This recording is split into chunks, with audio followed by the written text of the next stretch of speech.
Hi, welcome to lessonswithtroy.com. I'm Troy Brenningmeyer.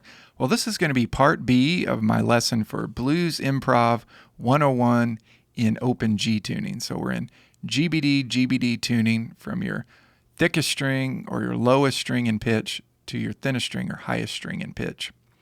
Now, what we learned in part A of Blues Improv 101 is I just showed you a whole lot of diagrams, scale diagrams, and hopefully you have all that stuff memorized by now. But what I'm going to do in this lesson, in part B, is just in a little bit, I'm going to switch over and you'll be seeing my dobro with both camera angles going there. And I'm going to talk more about concepts. So there's no tablature for this one. I just wanted to really dive into the nuts and bolts of improvising in the blues, getting a good tone, understanding where your chord tones are all over the neck, understanding how to easily move chord shapes and to play the same thing all over the neck so that you never really back yourself into a corner where you always know where you're at all over the neck. So that's the idea with this one, because learning the scale shapes is great, and it really helps you to get there with improvising. But if you just try to improvise just using scales alone and not thinking about the chord tones, each note that makes up the chord, and licks within, let's say, block, your block chord kind of licks that you can play, you're going to just sound like you're playing scales, and we don't want to do that. We really want to dive deeper. And just like with a microscope, right now, if you just know the scale shapes, what we're going to do in this lesson is we're going to click the microscope and zoom in to a lot deeper understanding of the musical aspect of each chord within a normal 12-bar blues. Okay, so that being said, the key that we're going to be in is the key of A. Now, this might be a little confusing for you at first, but what I've got written here is the key of C.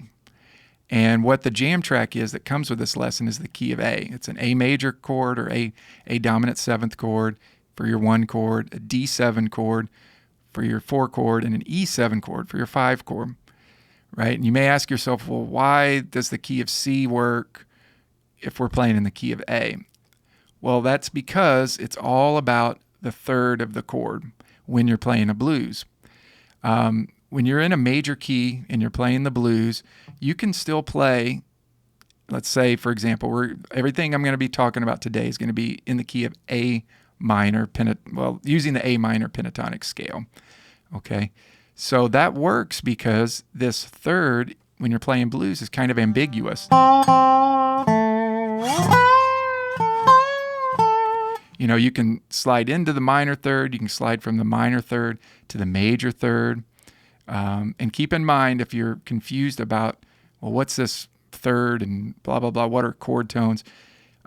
If you just think about the way your dobro's tuned, GBD, GBD, right? That's how a regular dobro, open G tuning is tuned. That's root of the chord, the third of the chord, major third of the chord, the fifth of the chord. So root, third, fifth. And that's a major third. Okay, so let's shift gears here and talk about the key of A. And notice how, well, that's A, and then we have C natural. Why is that back 1 fret from, shouldn't it be there? Yes, it should. When you're playing an A major chord, you'd have a C sharp, not a C natural.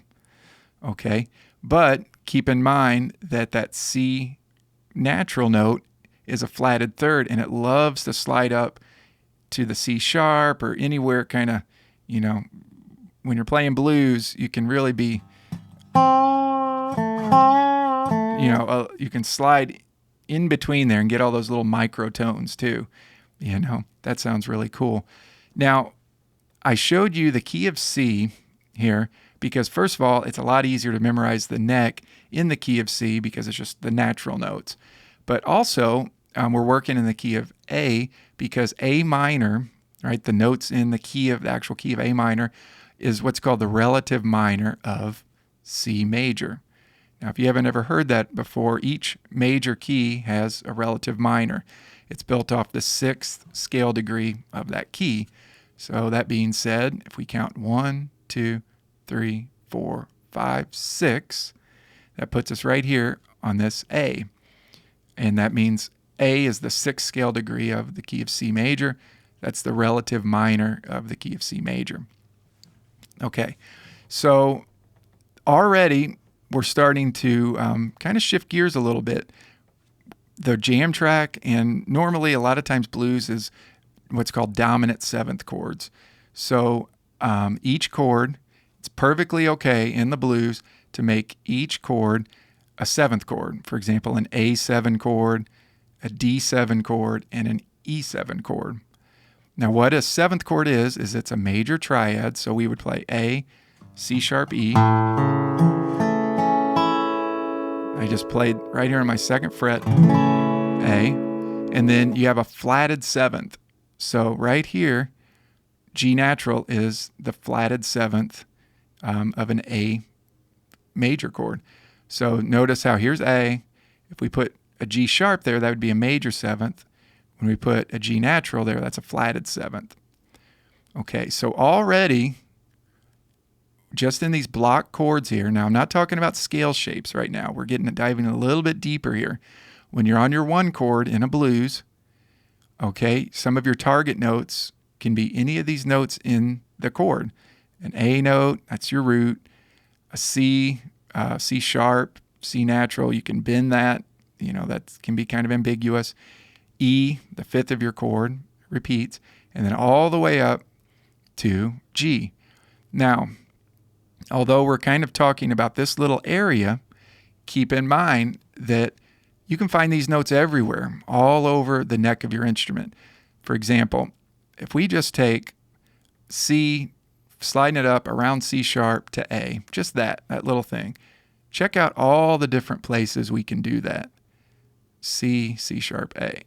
C, C sharp, A. Now, just to give you an idea of what that sounds like. And I'll be showing you these different things too on the neck of your instrument in just a little bit. I just wanted to show you it on the diagram here so you can see what the letter names are. Now, it's a good idea to know how to play things that you learn everywhere on your neck. And I know that can sound kind of hard to do. It's a lot of work, but it is a lot of work, but it'll keep you from playing just in little blocks here, where you're just soloing over this block. You're just soloing over this block. So if you know everywhere on your neck, C, sliding up to C sharp, resolving to A in all kinds of different locations, that'll really start to open up the neck for you. Shift it up another octave. Here we go. C, C sharp, A. And then in your mind and your ear, you want to hear flat third to major third to root.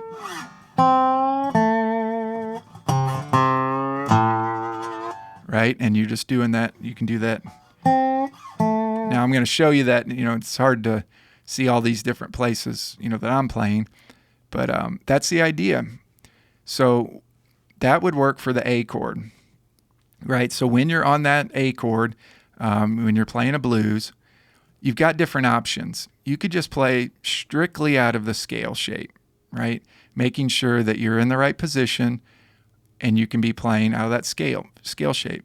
The other thing you can do is think deeper and start manipulating chord tones to give you a lot more control over the sound. So then when you shift to a different chord and you hear that chord in the song, it goes to the 4 chord, you can do the same thing. Okay, before we switch angles and I show you, from the angle of the dobro, what I wanted to do is to give you a little assignment, and that is to take your 1, your 4, and your 5 chord in the key of A and memorize the chord tones for that one. Your root, your 3rd, your 5th, and also your flat 7 for each chord. Your 1 chord, your 4 chord, and your 5 chord. Because keep in mind, in a blues, perfectly okay to make all your chords dominant 7th chords. And that's what I did with the jam track. And also keep in mind, this is all the key of C here. So what you'll want to do is first take your block chords and understand that A, C sharp is your major third, E is your fifth, G natural. For D, it's D, F sharp, A, and then C natural. For your 5 chord or your E7 chord, it's E, G sharp, B, and D natural. So first start off getting them all in block position here, 1, 4, 5, and then break out of that.